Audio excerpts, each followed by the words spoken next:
Morning. Good morning. Can I just start with the issue of asylum seekers? If it's true that the government plans to send failed asylum seekers to a third country in the Balkans, would you oppose that?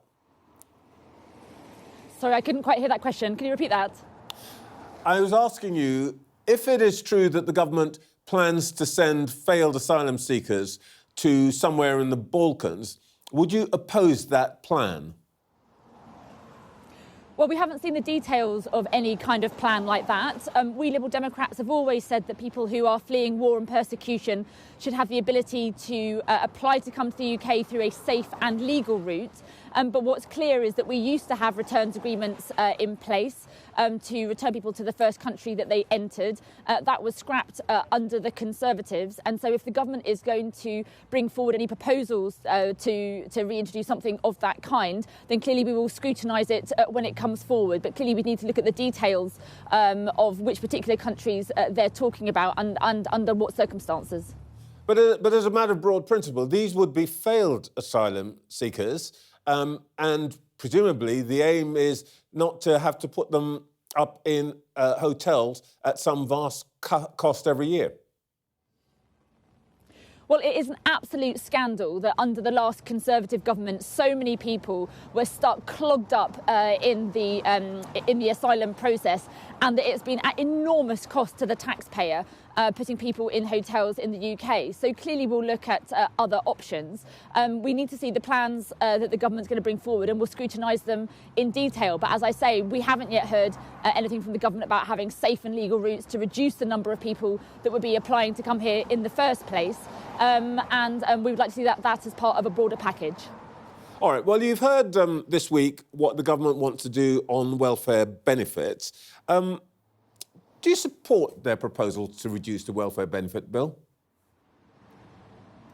Well, I think all politicians of all political stripes can support the idea that we want to see more people getting into work if they're able to work. But we are deeply concerned that, from reports, that the Labour government appears to be lining itself up to potentially put savage cuts in place for disabled people who need vital support at the expense, whilst giving out a tax cut to Elon Musk and other US tech barons at the same time. I think if the government is intending to do Musk that... getting, by the way? What is the tax cut that Elon Musk is getting? Well, if reports are to be believed, it sounds as though the Labour government might be looking to cut the digital services tax, which is a tax that is implemented on 20 of the largest online social media sites and search engines that operate here in the UK. And if the government is looking to reduce that digital services tax, whilst also implementing savage cuts on disabled people, then quite frankly, I think the Labour government is at real risk of losing their moral compass.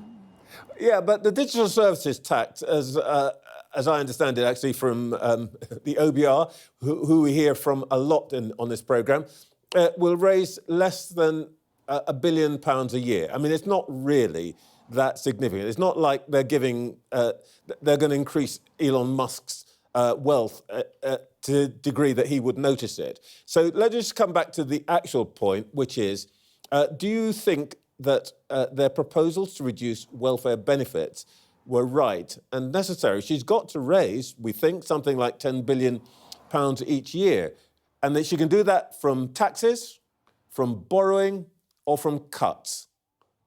Which one of those are you choosing?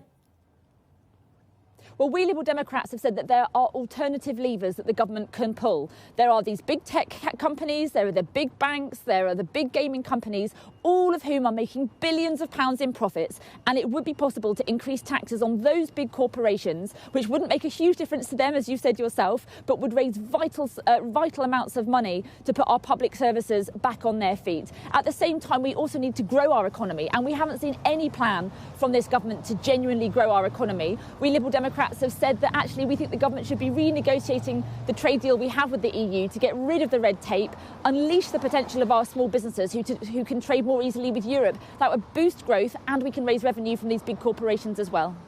If I may say so, it's quite nice to be able to say, let's raise money from big business and so on and so forth. But, you know, the banks already are being taxed.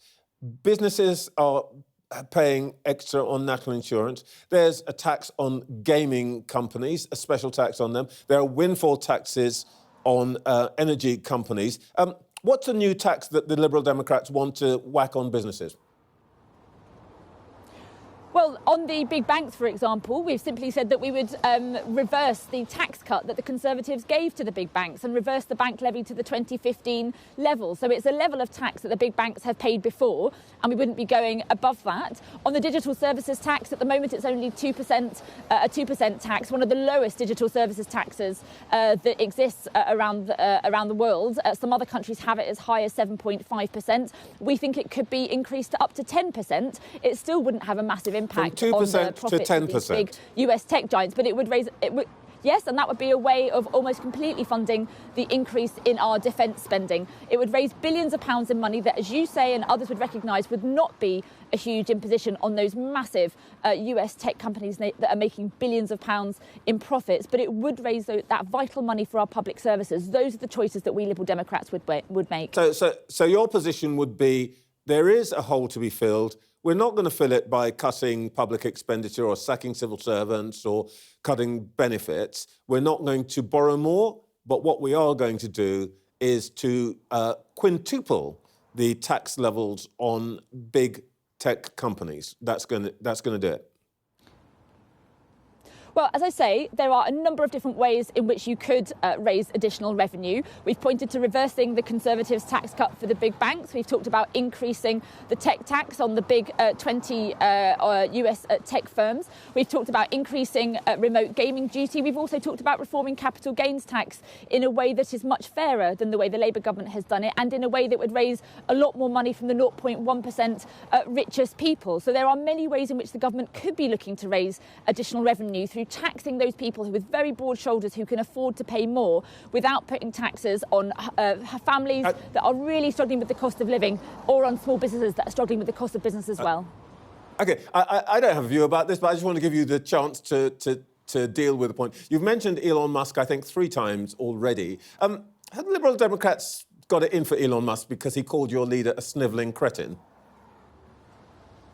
It's nothing to do with that insult. Those of us who are in politics have had probably insults worse than that. The point is, but you haven't mentioned any other business yet.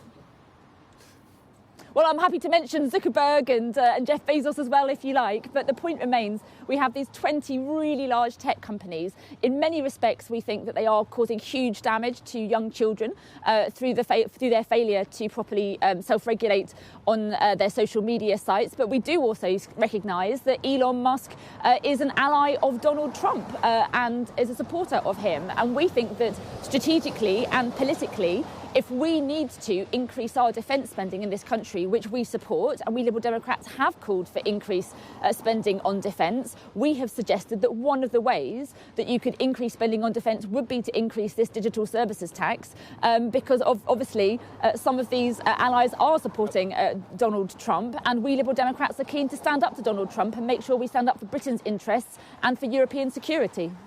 All right, I'm pretty sure Mr. Musk will have heard that. Look out for a response on X. Thank you, Daisy Cooper, for your time this morning.